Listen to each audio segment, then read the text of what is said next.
Moi ben. Un bo día a todos e a todos. Imos dar comenzo a este pleno extraordinario urxente do Concello de Fene de 7 de 2 de 2024 cos 3 puntos da orden do día referidos ao pos-2024, do pos-plus 2024. O punto primeiro, ratificación se procede da urxencia da sesión. En este caso, a urxencia ben xustificada, como todos os anos, como sempre, pola data de límite de presentación, en este caso o venres ás 2 da tarde, 2 ou ás 3 da tarde, non quero equivocarme. Entón, para que teñamos tempo suficiente para subir a documentación e facer a solicitude, se decidiu facelo xa un par de días antes o pleno para que non haya problemas de presentación. Non sei se queremos algunha intervención. Votamos a urxencia. Votos a favor. Apróbase por unanimidade. Pasamos ao punto número 2. A aprobación se procede da solicitude da participación do POS-Plus adicional 1/2024 da Deputación da Coruña para o financiamento dos gastos sociais extraordinarios. Doi a palabra á concelleira de Servicios Sociais. Bo día a todos e a todas. Pois o importe do POS social, que son 72.027,64, será destinado ao servicio de axuda no fogar. Partido Popular, alguna intervención? Ben, como en principio deberíamos de intervir na urxencia, sabe? Porque, se é costumbre, pois sempre apurar os plazos do POS, non? Pero, vamos a falar só do POS social, evidentemente, que é o punto que corresponde e, por suposto, pois o Partido Popular vai votar a favor. Gracias. Partido Socialista? O Partido Socialista vai votar, sí. Esquerda Unida, Grupo Mixto. Bo día. Nós tamén imos a votar a favor. Non negaxe nada, que defendeu a proposta. Pois pasamos á votación. Votos a favor. Apróbase por unanimidade. Punto número 3. A aprobación se procede da solicitude de participación no Plan Provincial de Cooperación ás obras e servicios de competencia municipal, Plan Único de Concellos, POS-Plus 2024 da Deputación da Coruña. Doi a palabra aos concelleiros de Obras.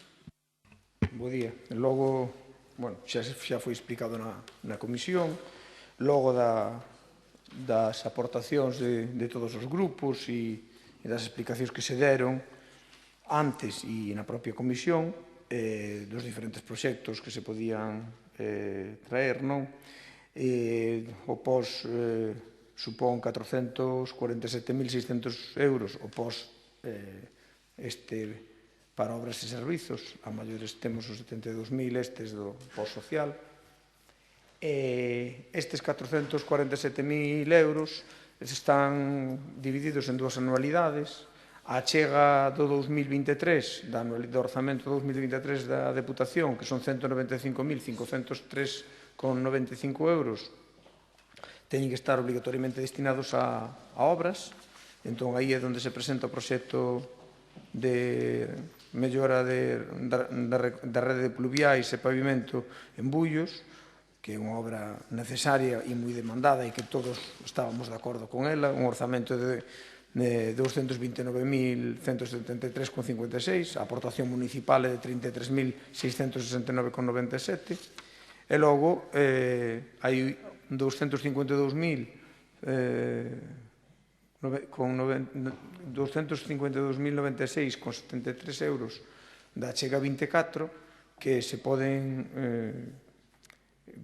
debido ao acortamento de prazos da Deputación para justificalo, e a proposta é facer a justificación destes 252.000 euros con gasto corrente de alumeado público, e a intención, lóxicamente, do Goberno é destinar eses importes a obras das que falamos, non? Como o saneamento no camiño de Ribensillobre, o camiño da Fonte en Limodre e o camiño do Conde en Maniños. E, por outro lado, tamén vai o complementario, donde tamén creo que todos os grupos acordamos e estamos de acordo en que se retome a sustitución de tubaxes do cruce das Pías, que se demorou por razóns que todo o mundo coñece de tramitacións administrativas, autorizacións sectoriais das distintas administracións, que foi ralentizando a execución desa obra, e cando xa tiñemos todo listo,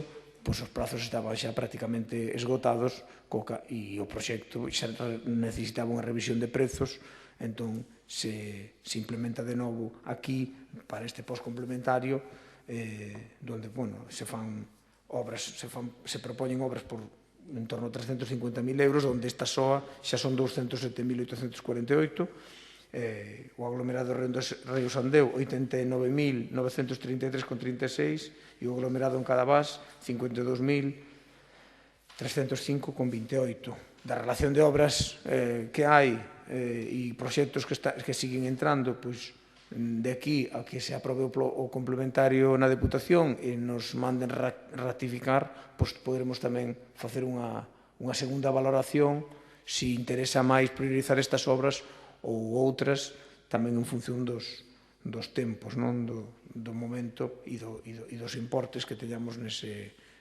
momento. Cando a Diputación nos diga as cantidades exactas, tamén poderemos decidir se podemos ir a máis obra ou temos que ir a menos obra neste plus complementario. Nada máis. Moitas gracias. Partido Popular. Ben, como xa manifestamos e como é costumbre, pois evidentemente o Partido Popular non vai a votar en contra das obras, nunca votou en contra das obras, a diferencia de outros grupos que se sentan nesta mesa, que pese a propoñer obras, como propuxemos nosotros, en este caso, pese a propoñer as obras e a coller esos proxectos dentro do POS, despois chegaba o día do pleno e había unha abstención. Entón, a veces, en fin, alá cada un ca súa conciencia. Nosotros sempre dixemos que estaba claro que nosotros non íbamos a votar en contra de obras para Fene. Pero esas obras sí advertimos xa, e o advertimos ao inicio desta legislatura, que, habendo necesidades básicas importantes, porque non temos o alcantarillado e o abastecimento de agua en todas as parroquias, o Partido Popular non pasaría por sendas peoniles como a que se vai executar na carretera da Palma en Barallobre, entre Bodegas Barral e Ferretería Berto. Nos parece, sinceramente, demencial, como moitas cousas que fai este goberno. E, por tanto, este goberno non merece o voto a favor do Partido Popular. Os veciños de Fene, sí, pero a inoperancia e, para o noso entender, o mal facer non é que estas obras estén mal, enténdaseme, porque a nosotros se nos consultou e nosotros dimos o sí porque nos pareceu ben. Pero refirme a moitas cousas máis que xa é obxecto de outros plenos e que non me vou estender aquí. Por tanto, o Partido Popular vai votar a favor. Gracias. Partido Socialista. Ben, o Partido Socialista non vai entrar en valoracións de pos anteriores, de se fan sendas peonís, as cales tampouco estamos de acordo a senda peonil da carretera da Palma, eso xa se dixo en alguna ocasión. Vamos a valorar este pos que se trae aquí agora. E o que temos que dicir é que a valoración é positiva, posto que se nos escoitou, creo que se escoitou a todos os grupos políticos, e proba delo é que están aquí reflectidas obras que todos propuxemos. Por lo tanto, o voto do Grupo Municipal Socialista vai ser a favor. Gracias. Esquerda Unida, Grupo Mixto. A favor. O concelleiro, algunha intervención máis? Non, simplemente explicar, agradecer a todos os grupos o voto favorable, lóxicamente, e explicar que se o BNG se estivo, porque cando se di aquí algún grupo se estivo, eu asumo que o BNG se estivo en algunha ocasión. Cando veu o último día, non, hoxe non é o último día. O último día, cos informes, cos expedientes incompletos, último día, expediente incompleto, último día, é o último día, non é hoxe, o último día é o último día de presentación. O último día pola mañá, expediente incompleto, sin comisión e sin tempo material para ver nada. Eso foi así. Entón, esa é a razón da abstención. E a abstención non é votar en contra, non é paralizar o expediente, nin nada que se lle parezca. Eu digo por matizar as diferencias. En todo caso, reitero o agradecemento a todos os grupos, porque eu creo que se fixo o traballo con consenso de todo o mundo e nos prazos que tamén administrativamente se puderon traer a este pleno, nada máis. Sí. A verdade é que quedaba mellor sin esta última intervención. Quedaba bastante mellor o pleno así, pero, bueno, xa que a fixo, pois eu tamén lle vou dicir que eso que nos está achacando a nosotros, vostedes, a diario. Vostedes, a diario, o fan. Entonces, mire, creo que valía máis acabar o pleno así, desa forma, e nada máis. Evidentemente, nos xa dixemos que agradecíamos, bueno, que se contara ca nosa proposta e as nosas propostas están aí e o voto é favorable. Eso que vostede di que pode haber pasado non é razón suficiente, porque esa mesma razón nos asistiría a nosotros e nosotros non o facemos. Vale. Bueno, se non hai algunha outra intervención, non hai, o concelleiro tampouco, pois procedemos á votación. Votos a favor? Apróbase por unanimidade. Damos por rematado este pleno. Moitas gracias a todos e a todas.